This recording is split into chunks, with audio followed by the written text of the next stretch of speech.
Hi friends, welcome to my channel. நாங்க பசங்க அப்படி பார்க்கலாம். அப்பா அந்த செருப்பு எத்தனை வருஷம் யூஸ் பண்றான் தெரியுமா? அப்படியாடா? அம்முவா எப்போ என்ன பண்றா? பிரியாணி சாப்பிட்டுக்கறடா. இருக்கு பாத்தியா? ஓ செருப்பு ஒரு கடையில ஆஃபர் போட்டுக்கறாங்கப்பா. என்னடா சொல்ற? என்ன ஆஃபரா? ஒரு செருப்பு வாங்கினா இன்னொரு செருப்பு ஃப்ரீயா. எந்த கடைடா? நம்ம பஸ் ஸ்டாண்ட் பக்கத்துல முன்னாடி விலாஸ் இருக்குதே, அது பக்கத்து கடை. இன்னைக்கு மட்டும் ஆஃபரா. டேய், என்னடா பொம்பளை செருப்பு பார்த்து போச்சா? நீ போயா ஒரு செருப்பு வாங்கி ஒரு செருப்பு ஃப்ரீயா வாங்க. என்ன வேலை செருப்பு வாங்கி வரட்டும்? எத்தனை நம்ம செருப்பு ஒரு 300 ரூபாய்க்கு வாங்கிடா. போலாம். 1 hour later. எங்க இவங்க இன்னும் ஆள காணா? டேய், இது கோயில்ல சுத்தி வந்துட்டா. ஒரு அந்த ஆள் கிட்டே போடா. இதோ வரானுங்க.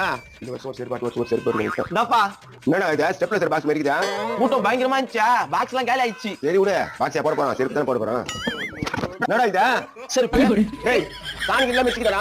நிறைய பேர் போட்டு பாக்குறாங்கல்ல, அதெல்லாம் ஆயிட்டு இருக்கும். ஏதோ ஒரு செருப்பு வாங்கினா ஒரு செருப்பு ஃப்ரீன்னு சொன்னேடா. கரெக்டா தானே குடுக்குறாங்க. ஒரு செருப்பு வாங்கினா இன்னொரு செருப்பு ஃப்ரீ. டேய், என்னடா இது அக்க போறா? எப்போ இதுக்கே பயங்கர போட்டி. இந்தா 400 ரூபாவா? இது 400 ரூபாவா? நான் ஏன் போய் சொல்ல போறேன்? இவன வேணா கேட்டுக்கோ. வாடா போலாம். புள்ளியா இது? எங்க திரும்பி வந்து தெரியும்? பாப்பா, எங்க படிக்குது?